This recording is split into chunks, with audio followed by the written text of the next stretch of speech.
57talk.com. Gary Cubetta back with you from Scottsdale, Arizona, and it's my pleasure to reintroduce from Canada the great Johnny Powers. Johnny, pleasure to have you with us. Same here, Gary. It's always great to talk to you. You're one of the fellows that has brought the interview process up to a new level. You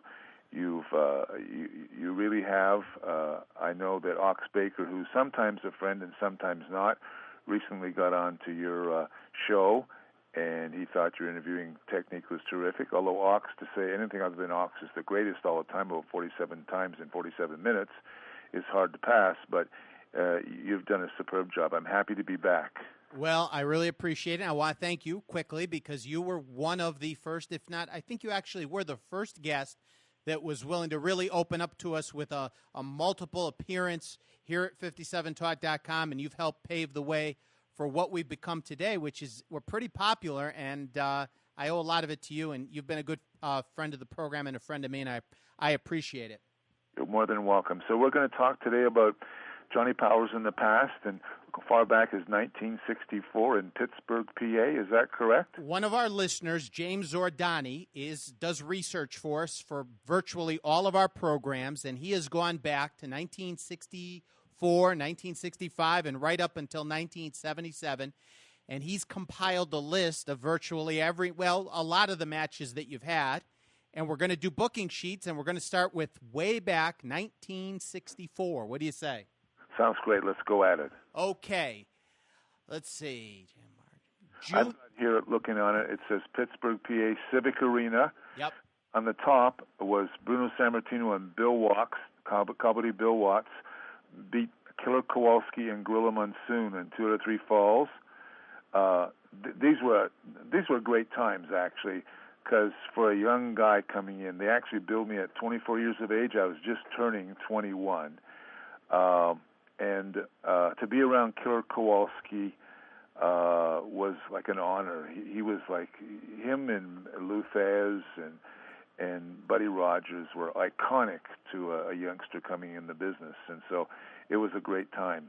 I see that Johnny Powers beat Gino Brito by submission with a power lock in 6 minutes flat.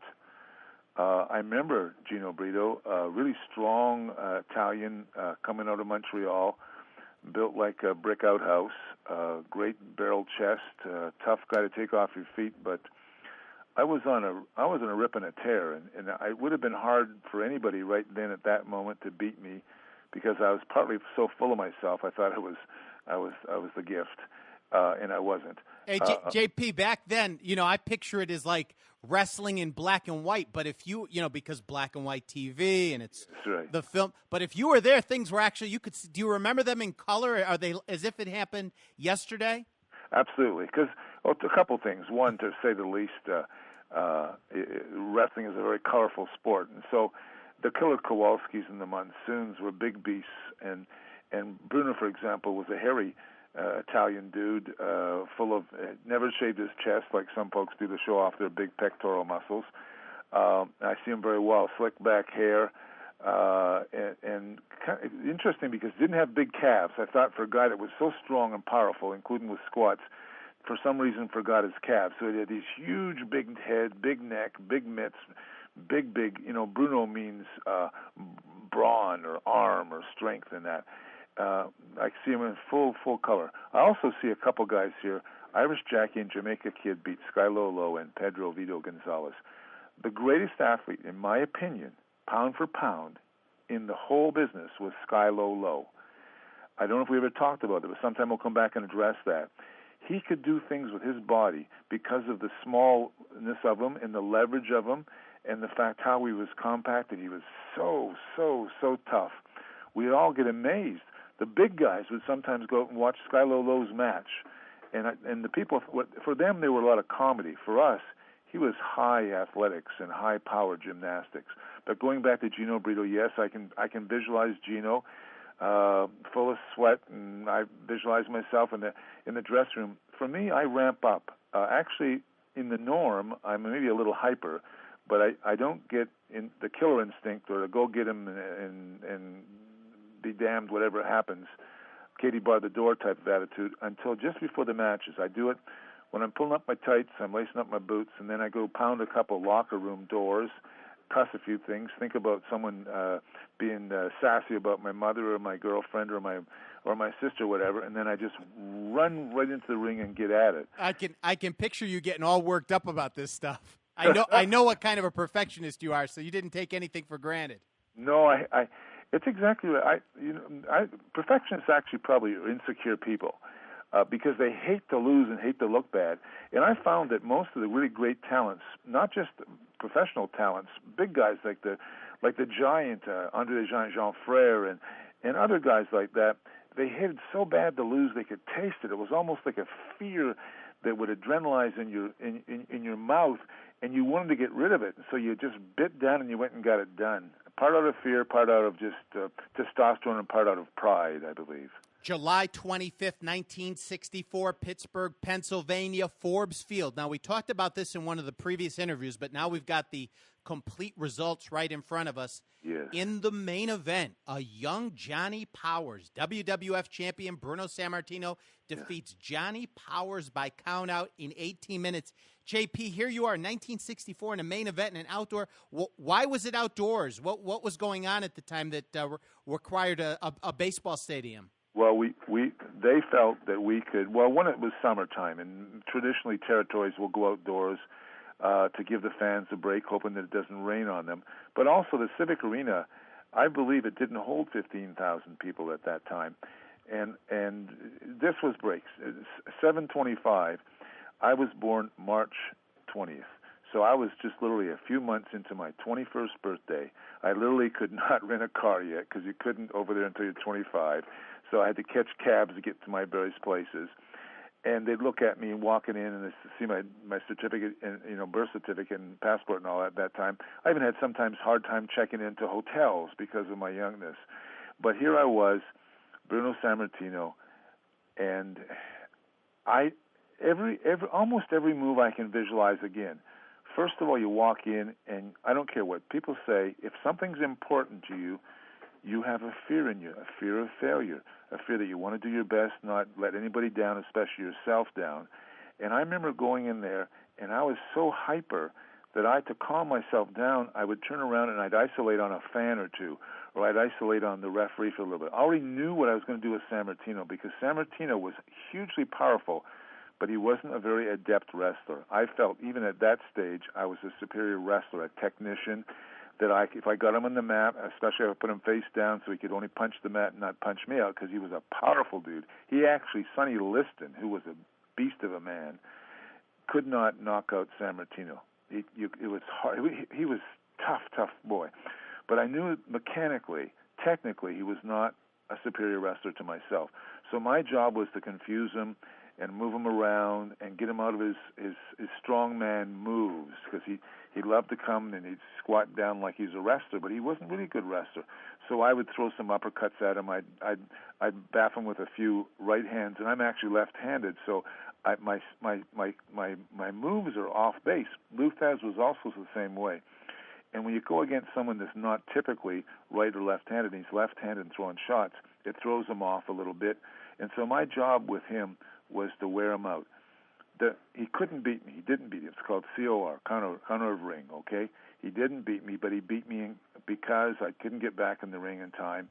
I actually thought, and I'm not whining now, I think it was a little bit of a fast count. It was his hometown, basically, after Abruzzi and Lee Pittsburgh had adopted him as a native son. And I thought that, I think it was Izzy Modell at the time, the referee, I thought there was a little bit of a fast count on Powers because I think they thought their boy was going to go down. And like anything else in politics, you don't want a champion who's drawn lots of money to get beat by some new kid that you don't know if you can control him or maneuver him around or whatever, or if he'll make all the dates or he'll not go off into somebody else's territory. But the answer is it's like yesterday. And it made me. The 15,000 fan attendance was a record at the time. It was probably close to the record anywhere at that time for wrestling. And they were asking pretty good prices at the ringside and all the rest. And from there on, it was I got calls from Toronto. I got calls from Sam Muchnick in the NWA, who was out of St. Louis and all that. And I was on my way. All I had to do was not make too many mistakes after that. August 24th, 1964, Pittsburgh, Pennsylvania. You guys come back to Forbes Field. Yes, and which was not that usual. Usually you only did one outdoor show in an outside, but they must have felt that they drew 15,000 people, they'd take another shot at it. They had a special referee, Jersey Joe Walcott. What a classy man he was. Like, just him and Joe Louis and a couple other of the black boxers was so classy, so actually very, very, very unique. And this is not a black versus a white question. This is just a classy championship question. He was great. I see Freddie Blassie beat Bruno Sammartino, and Johnny DeFazio beat Powers by reverse decision in 22 minutes when Powers would not release the power lock.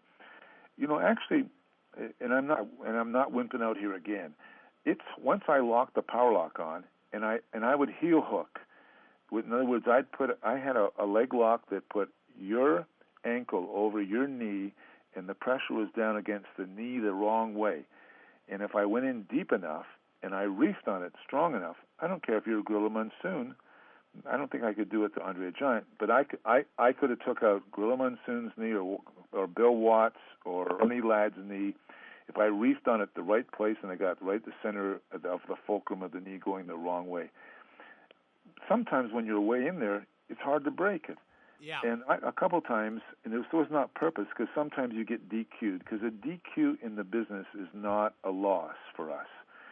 To get a DQ, we don't consider it a loss. A loss is when you get 1, 2, 3 on your back or you submit. A DQ or a count out of the ring is not a plus. You don't feel proud of it, but it's sometimes you actually do that if you're a champion to keep your belt. And it's a DQ match, and you can keep your strap that way, your championship belt. JP, do you remember if the first show they've got the attendance of 15,000, the main event with you? Did they do as well with the Freddie Blassie Bruno Sammartino match? No. Do you remember? No, I think it was over 10, but it didn't hit the 15 mark as far as I remember. Okay. I could be wrong, but I think I'm correct. It did not do the same. I don't know what it was. Sometimes a match just clicks. And with Sammartino, somehow Powers, the blonde strutting dude from Canada, just clicked and gnawed away at the fans there, and they came out in droves. In fact, I many times I'd have 4 to 7 cops that would walk me inside out of the ring. They'd do a little phalanx, and they'd run with me in, run with me out, because folks wanted to beat on my body, and it wasn't only the wrestlers. JP, how'd you get along with the guys in the back in 60? I know you're kind of an outlaw at heart. How did you get along with the guys? Were you so young in the business you just went along with whatever they wanted to do, or were you already ready to? No, I was probably way too cocky and way too arrogant. Plus, I was actually shy, and so I'd sit in the corner with my sunglasses on. Which are actually prescription glasses. That's why sometimes if you see me early stages before I got contact lenses, I'd be squinting. It's me trying to see if a girl in the front row was pretty or not, and was wearing panties or not. But the key is that I kept to myself. Part out of shyness, part out of I wasn't sure what to talk about, and part many times the wrestlers, like football players, hockey players, they just want to talk about a couple things. I should be paying more. I should be the champion. We should be winning. How come the team's losing? Boy, that was not a very good payday. And, gee, the girls are ugly lately in this town. And that gets old after a while. So I'd be over in the corner reading a Will Durant's philosophy of the world or whatever. And what would the guys think of you? I mean, what would they say? Oh, that he's kind of. They thought it was a stuck-up, cocky kid too early. So I actually got heat. But the couple of them, like Kowalski, I didn't know Kowalski and Watts actually put the word in for me when I first came there. I think I mentioned it last time. Yeah. I did not know that many years later they said, listen, leave the kid alone. We've watched him. And they've been watching me just in the dressing room, right? Whatever, me working out and all that. Just somehow a good athlete kind of tells his tale. I can watch someone walking in the ring for the first time. Yeah. By the time they roam around the ring, I watch how they pace themselves, how they walk, how they look. The confidence in their eyes, the fact that you can tell when you can do it when you watch somebody on skates. Wayne Gretzky is a Wayne Gretzky, right? The great basketball player is a great basketball player. So these guys put a word in for you. They saw the talent that you had, which obviously turned out to be true, even in '64 and over time. as a draw. JP, you mentioned that you were in the ring checking out some of the girls at ringside. Can you say something? I mean, was that what? Did I do that a lot? Well, did you do it? You're 21 years old and you're 6'4" and you're the Yes. How's that work? I mean, would you find? The bottom line is when I was young, I started 159 pounds, 6'3", and I wanted to meet girls. And I thought because I couldn't sing and dance, I sing a little bit now, but I don't dance very well. But I could fight like a son of a gun. And there's some girls that like fisticuffs and guys that are big bruisers, especially if they're cute and wink at them. And so my job in the wrestling business was not the path of money or the path of fame; it was the path of females.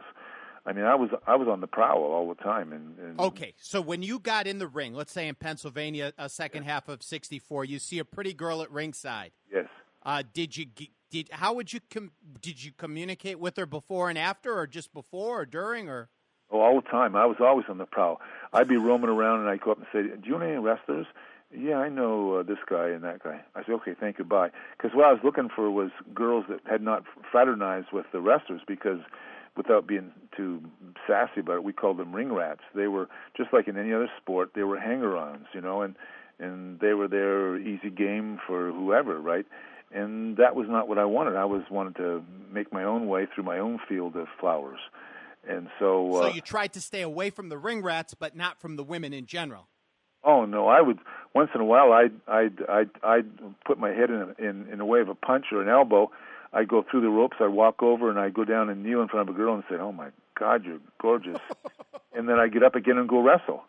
And so I'd already started the little pit pat, and they go, "Oh God," So how would you go? How would you take it from communicating with the young lady at ringside to communicating with her after you were finished that night? I mean, you can't just walk back out. No, well, luckily, how would that work? Well, lucky enough, females were. First of all, that the audience, which is stereotypical, people think of it as a beer guzzling truck driver or tough farm boy. That more females watched wrestling on television than males did. Our demographics were skewed into females. The females, especially in that era, we were superhuman beings to them. Here we were in little tight bathing suits, and I wore lame tights and a whole bunch of things, and was proud of my maleness and all that, and stayed buff and tanned and all the rest of the stuff. And when I first started, I was bleached blonde and the whole thing, and I'll tell you an aside, which is one time a girl would say, "Well, you're not a real blonde." I'd say, and I learned from Freddie Blassie actually. If you watch what you do, and you could bleach the bottom part as much as the top part. So I used to say, well, how would you know? How would you know? Well, you're probably brunette down there. So once in a while, if I was a little bold and I wasn't in too much of a public thing, I'd drop the drawers, and lo and behold, it was bleached down there too. So there was always. Wait a minute! Whoa! Where are you dropping the drawers? Right in the arena? Oh yeah, well, in a side hall or whatever. Yeah, well, actually, there's a certain boldness you get because, we were big kids, huge kids with huge biceps and muscles, but we were allowed to be kids. We were bold and brassy, and I was at one time in a dressing room, and Dick the Bruiser was there, and he says, "Watch this," and he turned around, and he had a big cowboy hat he grabbed from somebody else, Bob Ellis or somebody. He walked out, and as he was going out the door, he slowly put the hat over his crotch because he was bare ass and buff, right? Yeah. He went out to talk to all the girls, right? And so we had kind of our way with many folks, and afterwards they would come up and say, "Hey, did you really mean what you said? That I'm gorgeous?" Or, because. Okay, stop. So I want to understand how this works. So you're in a match. You go outside the ring, for example. Yes. You go up walk and talk with the women, I call it. Go up to the young ladies. Yes. Get back in the ring. Yes. Then when the match is over, you go back to the dressing room. You're really counting on the young lady coming back to you to some extent, aren't you? Oh, yeah, because that cut them away from the rest of the herd, right? So my job was to cut them, and that sounds a little How would they know where to meet you or how to meet you? No, they all knew because they had been there many times, usually, and they saw where we walked in, what dressing room, so they walked to see what dressing room we walked to, and it was a visitors or if you're in an arena, usually there's two sides, a hometown team and another team, right? And so they'd watch where you come in, and they'd position themselves there. I mean, it wasn't that hard. Or sometimes it'd take one or two matches. Like I had one girl one time come to, her name was Magda Fabula. I remember she was, unbelievable, gorgeous blonde girl, small, petite girl. And so I said, why did you pick me? She says, on TV, you had this toga, and the toga just came down to your manlyhood. You mean my pouch? I said, yeah. And so it was so sexy. I just had to meet the real deal. So that was how one happened. And so it just, and remember, wrestling took people out of reality. So temporarily, a female could be it's like what happens in Vegas stays in Vegas. Kind of what happens around the dressing room, or happened that you found and picked up a guy, because maybe you're a farm girl and you come in from 50 minutes by car, and you came in with one girl, you even got Dad's pickup, and you drove in, and you went to see the wrestlers, the big tough wrestlers. And so that was a very you were a TV star for them, and you were something unreal. You were like Did it require dating to get where you wanted to go, or could you get to where you wanted to go as a young guy, minus the dating? Oh, if I wasn't there within the first, maybe second conversation, I was gone. I was a little brutal on that, which is, I don't mean to be sassy again, but that it's one time Joe Namath somehow admitted how many ladies he had scored with. It took me about 3 days to make sure my list was pretty correct, and I probably had a lot of flaws, but I beat him 1.5 times, and I was only I hadn't been in the business as long as he had. And so we attracted unique females. Sometimes cougars, older females looking for younger guys. Sometimes females on the prowl. Sometimes a female says, "Wow, I'll never see this kind of male again." And so he's come through a small town. Let's say it's High Point, North Carolina. And so I'm going down and see that Johnny Powers boy. I've seen him on TV for the last 12 weeks, and he's at the Winston-Salem Coliseum, and they're ready, and we're ready. October 2nd, now back to wrestling. October 2nd, 1964, Pittsburgh, Pennsylvania, Civic Arena. WWF champion Bruno Sammartino defeats Johnny Powers. Now, at the time, Johnny, Bruno had only been champion for a couple of years. Was he considered a big deal in wrestling, or was he kind of an unknown commodity? He was big in the territory, but remember that was Vince McMahon Sr., not the current Vince McMahon, and he was a territorial champion. All champions were territorial champions. That's where he had beat Buddy Rogers on a double flip. Buddy had lost to Luthez the NW title in Toronto, and then a few days later, he had already worked out a deal with Vince Sr. to drop it to Sammartino. He thought that he'd screw Vince and screw Sammartino because he did have some heart problems by going in and losing to him in like 48 seconds. That's Buddy Rogers, yeah. Yeah, but he made him. People said, "Oh my God, this guy, the Rogers, who's not been beat by many people, and never that quick." It made him reversed, and so he was a new star. He was, and he drew a lot of Italians. There was a lot of Italians and Puerto Ricans, so their territory was based on ethnic marketing. It was not something you calculatedly did. It was something that was there. And so he would, he sold out something like 180 some odd times, or 118, whatever, over 100 times Madison Square Garden, Sammartino, and that's an unbelievable record. And it was because he had such an ethnic following. They loved him. For them, he was a god. Even if he lost, I don't think they would say, "Oh, it was just a bad night. My boy will get him next week." JP, did you ever go out to eat with any of the guys, let's say Bruno or Fred Blassie, or would you socialize with them, or were you kind of a loner? I was always a loner. I probably still am a loner. That's why I've still got lots of heat out there. And I always said what I felt I said because, I never had to stay in the business. I did not want to be in the business. It was a temporary thing. It was to travel, meet some women, and maybe make a few bucks, and I'd go back to be either a geologist or an English literature teacher doing my poetry gigs, And so I never felt obligated to kiss anybody's ass. And I was already arrogant and cocky, and I was way ahead of what I thought I was actually. So I didn't know. The best I would do is I'd see Freddie Blassie over there bleaching his pubic hair, and I said, "Freddie, what are you doing?" He said, "Well, I'm doing this." I said, "Gee, I'll try that too." You have to watch it burns if you get in the wrong spot. No, the answer is no. I did not fraternize. Period. I didn't. I actually, even recently, I got together with Ox Baker after 35 years.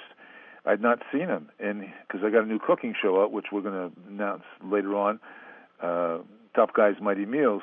And so even then he said, JP, you're always arrogant. No, I said I was always busy because I was not only working, wrestling in the ring, I was doing the booking, I was doing the television. As executive producer, I was worrying about the business and the box office. There's no time even to smile. You don't even grunt going through the dressing room. So I did not have time to fraternize and play poker with the boys in the back office is basically what I'm telling you. Okay, November 13th, 1964, Pittsburgh, Pennsylvania, the Civic Arena. Now you're in the opening match. Chief White Owl defeats Johnny Powers by DQ when Powers refused to break the power lock. Now, how'd you go from, well, wait a minute. In October 2nd, your main event, now you're in the opening match. What's happening here? Do you remember? Hard to remember, huh? Hold on. Wait a second. I know what would have happened. So what is it, October? Yeah, looks like you're getting ready to move on here because after this, you're out of... Oh, okay. The answer is yes. They're moving me down the card. By your choice or their choice? That's a real good question. Actually, I pissed off Freddie Blassie. I went in an interview and I said, Freddie Blassie is older than... In fact, he's been around, I think, before God was invented.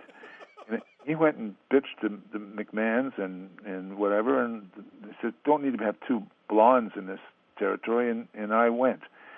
To the best of my knowledge, that's what I heard anyways by the second, the grapevine. But the bottom line is, it says Powers refused to break the power lock, which means I beat his ass. But so I got DQ'd. Remember, DQ doesn't hurt you. And you can get over sometimes and never win because you just are so tough and so rough, people want to see that you go again against that guy or another guy. So, yes, that was me leaving the territory, and I'm going from there into Hamilton, which is Toronto territory. You see that morph, right? Yeah, we're not there yet, though. I want to ask you a question. Go ahead. But the bottom line is, yes, I'd be moved. They would move me down the food chain to an opening match, and they'd do that on purpose. Okay, so let's say they move you down to the opening match, and you're obviously, this is BS or whatever. Are you still... You're kind of a loner. JP, would you sit in the back and watch the other matches, or weren't you interested? Like in the main event on this card, WWF champion Bruno Sammartino goes to a 60-minute draw with Waldo Von Erich. Yes. At that stage, I was in a learning mode, and I would watch matches that I felt that I could learn something from. Waldo Von Erich was a great villain and he just recently died, by the way, and a great technician. And so I would watch that. And to go 60 minutes with Bruno was a workout. I mean, the dude knew. Bruno is a great champion. Don't make it disrespect that. But he was not a technician. And to go 60 minutes with Bruno meant Waldo was brilliant. He was brilliant. So I'd probably watch that. I loved Bobo Brazil. I just loved him. And so I probably watched the Bobo Brazil one. How would you watch it physically? Because you've got only the door, the opening from the dressing room to the arena. I'd be picking out behind a curtain or a door or whatever. If there was a stage, I'd be up on the stage and just putting my eyeball around the curtain. Or maybe I'd be talking to a girl and romancing a girl and watch at the same time, so I double-dipped. Did they mind if you left the dressing room and kind of roamed around the arena? You mean the promoters? Yeah. With me, they had no choice. And I really don't mean to sound like King Tut or whatever, but I did my own thing. And that's why I got kicked out of America 3 times by the promoters, right? Because they were always afraid of me that this kid's learning too much or is a little too cocky, we can't control him. I mean, that's why I didn't get the NWA strap, probably, because they felt, he's not going to play the game when we want him to play the game, right? So I couldn't care less. You ban me? Goodbye. JP, you're looking at the results here as I am. These are mostly Pennsylvania. Were you also wrestling in other – you must have been – these are incomplete. You were wrestling in other towns on the East Coast, right? Or no? I don't know. I would have done a couple spot shows like Altoona and Oil Can City or something like that. But when I first started out, I went from the territory over in Detroit, and then I morphed out of Detroit territory after about 9 months into Pittsburgh, Territorial, which is Ace Freeman's and Toots Mondt and Vince McMahon Senior, then I might only be doing 2 or 3 matches a week then, not fully blown in territory, because Pittsburgh was not a full-blown territory. Yeah, because there's no Madison Square Garden here, so you weren't wrestling in the Garden, right? Not only that, they forgot 2 things, because I went against Sammartino in Philadelphia twice, once with 2-ton Tony. So there's some. There's some holes here. Okay, fine. That's not a problem. Okay, December 11th, 1964. Yes. This is your last match that we have recorded in the Pittsburgh territory. Right. Let's see where you fit in. You are in the 3rd match. George Wolfe. Yeah. I have no idea who this is. Defeats Johnny Powers by DQ. I'm DQ'd again. And they won't. So you're not going to do it. You're not going to do a clean finish.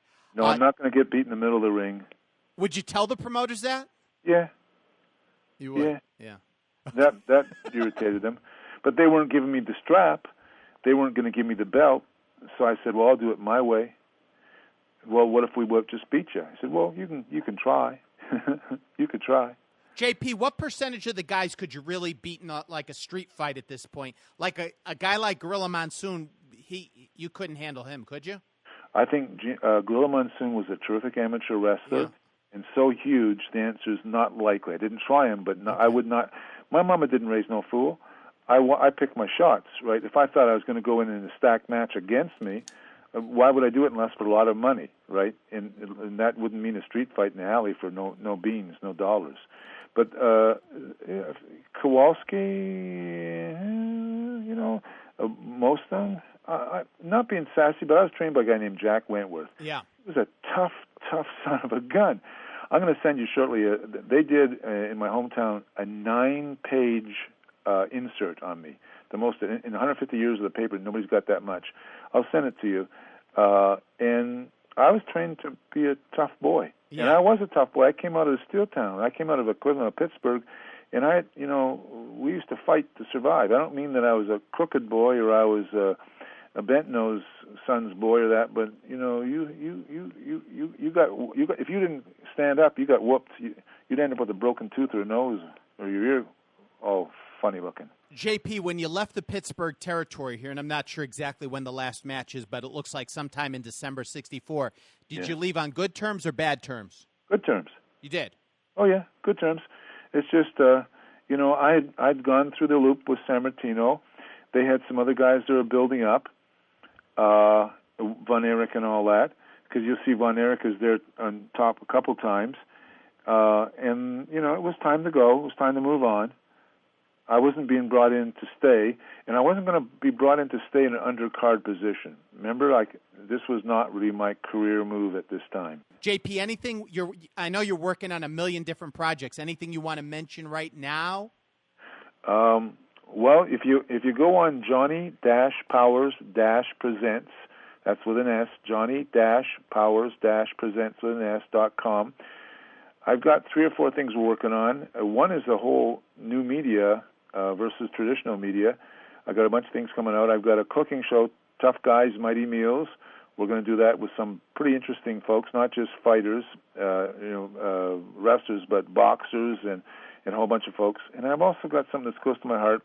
I like youth, and I was lucky I was mentored by youth. And so we've got a Johnny Powers Foundation we're starting up with some of us on both sides of the border. And we're going to do a bunch of benefits, and it's not about money. It's about getting some attention and telling kids you don't have to use knives and guns and do crack to be a tough dude. You can go in a gym and build some skills that way and get rid of all the anger and testosterone and rage you have naturally. And so those are kind of my pet things. New media business, the cooking show, and some morphs off of that. JP, I saw the video of the cooking show, and it's very sharp. I mean, it looks like it could almost go on the Food Network. If not, it could go on the Food Network. What are you planning? Is it going to be something in Canada or the United States? Oh no, I'm actually going to roll it out in new media form because I think it'll go on both. But I'm going to do a Spanish edition, and then I'm going to do a Japanese edition. So I've already working with some folks. There was a Japanese super writer who just flew in specifically to meet with me and stayed at my home for a night. and I'm about to open an office in Tokyo and Osaka. So I'm going to focus on Asia and what I call the Americas. The Americas is the top of Alaska all the way down the tip of Chile. And so those territories, I'm going to start to beat up with some good-looking programming. Well, I'll tell you, you've still got the on-air presence. I can see it in the videos you did. They're tremendous, and I know what goes into making those. And JP, we wish you nothing but success, and we'll follow it here on 57talk.com. And I want to thank you for taking some time with us today. My pleasure as always. You're a great interview. Take care. We'll talk soon. Okay. Peace. Thank you. Bye-bye. Bye-bye.